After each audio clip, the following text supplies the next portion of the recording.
Good to see you. Hi, good. Thanks for taking the question. Sure. The president showed a video that he said showed more than 1,000 burial sites of white South Africans that he said were murdered.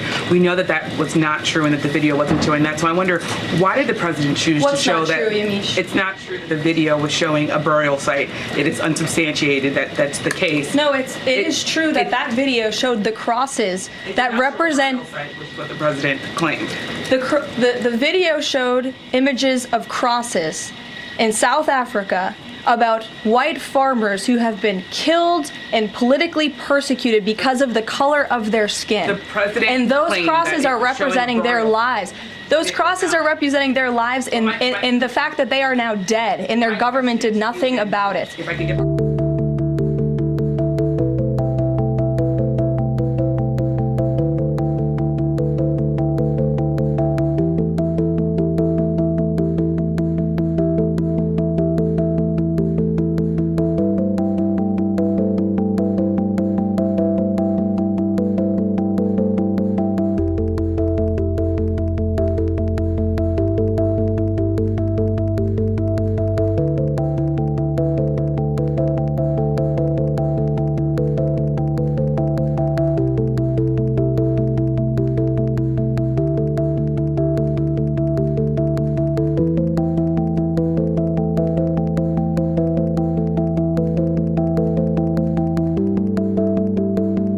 Are you disputing that there's no... disputing the fact that the video showed what the president claimed it showed, because it did not show that. But even more, what I'm asking you is who at the White House... it did show that. It showed white crosses representing people who have perished because of racial persecution. Verifies the videos that the president shows, and what protocols are in place when there's unsubstantiated information being put out for the world and world leaders to show? Yamiche, what's unsubstantiated about the video?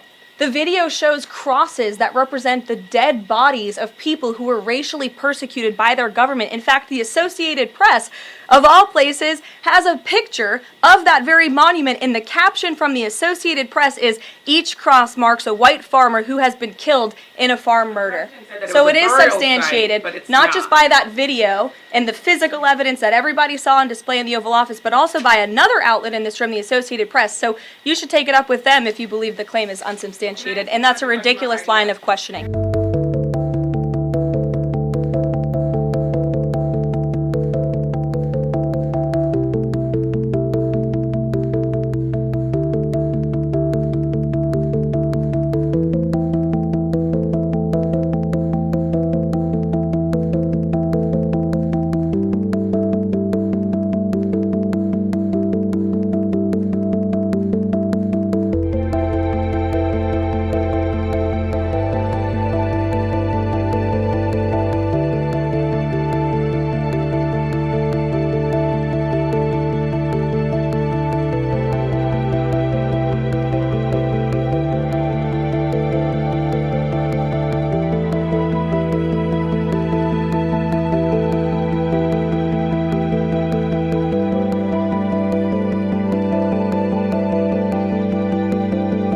Joining me now is best-selling author Douglas Murray. His latest book on democracies and death cults, Israel and the Future of Civilization, has hit the shelves.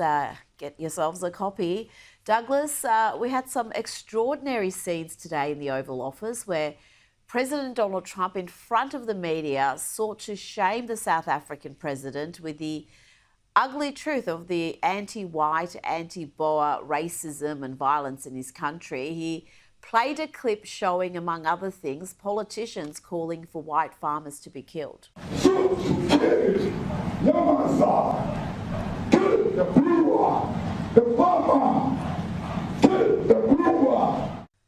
Astonishing. Kill the Boer, kill the farmer. Douglas, the South African president, claimed that anti-white violence wasn't an issue, and then he was played a fairly lengthy video showing otherwise. That's right. By the way, the position the South African president had there must be now the least desirable seat in any political meeting, I think. You could see in his face that he thought, oh, no, it's going to be Zelensky Mark II. It was a fascinating exchange. And of course, the denial from the South African government is not new. this is something that they have done for years. They've allowed the most appalling anti-white racism to go on in their country.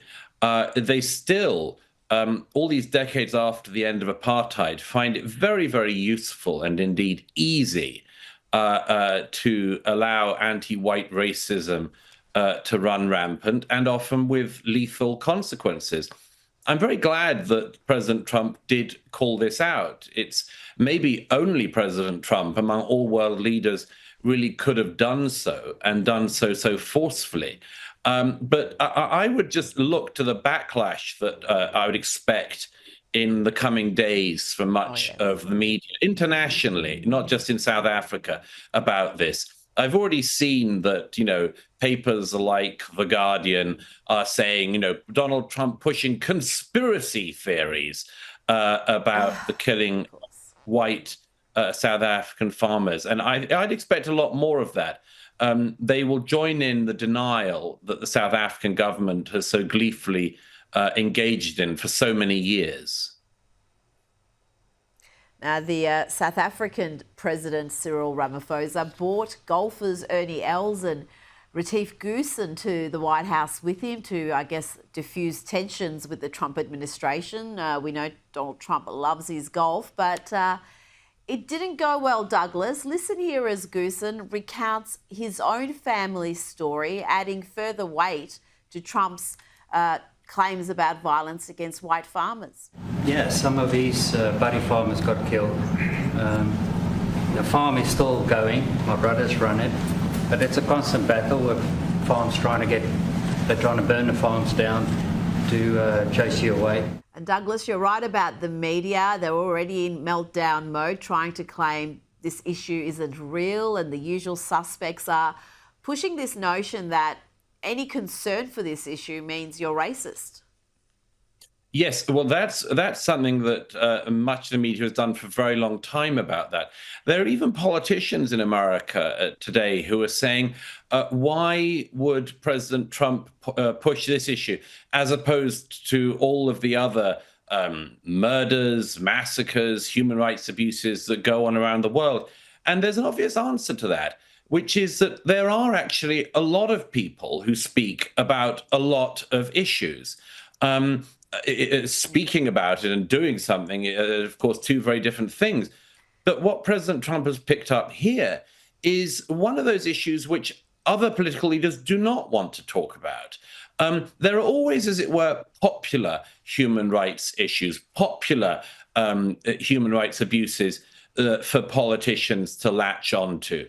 Look at the way in which the French, British, Canadian governments have been obsessing for the last week, as indeed for the last 18 months, about the exact amount of nutrition that people in Gaza have had access to in recent days. They do that because of a constituency at home that they believe wants to hear that, and because they believe that it burnishes their credentials as people at the forefront of liberal human rights issues. In fact, it takes far more guts to do what President Trump has done today, and as well as all of the other issues that he's highlighted and that many other leaders have highlighted, highlight one that has been conspicuously ignored by people who would otherwise hold themselves out as great defenders of human rights around the world.